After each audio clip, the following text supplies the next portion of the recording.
আসসালামু আলাইকুম। আশা করি সবাই ভালো আছেন। অনেকেরই আসলে আগ্রহ থাকে যে মালয়েশিয়ার গ্রামগুলো দেখতে কেমন?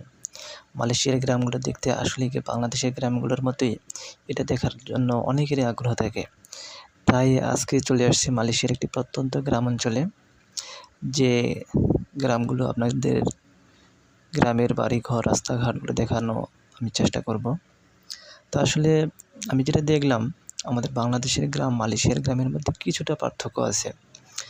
আসলে মালয়েশিয়া যেহেতু বাংলাদেশের তুলনায় উন্নত, তাই মালয়েশিয়ার গ্রামগুলো দেখতে বাংলাদেশের গ্রামের তুলনায় কিছুটা উন্নত। এখানকার রাস্তাঘাটের কথা যদি বলি, যে রাস্তাঘাটগুলো এখানে প্রত্যেকটা বাড়িতে যাওয়ার জন্য যে রাস্তাগুলো সেগুলো পুরোটাই পাকা, যেটা আমরা বাংলাদেশের গ্রাম অঞ্চলে সাধারণত এটা দেখতে পাই না। এখানকার বাড়ি ঘরের ধরনগুলো একটু আলাদা, আমাদের বাংলাদেশের মতো অনেকটাই না। সব কিছু মিলে দেখা যায় যে মালয়েশিয়ার গ্রামগুলো মোটামুটি অনেকটাই উন্নত। আশা করি সবাইকে ভালো লাগবে। অবশ্যই লাইক, কমেন্ট করবেন এবং একটা শেয়ার করবেন। ধন্যবাদ সকলকে।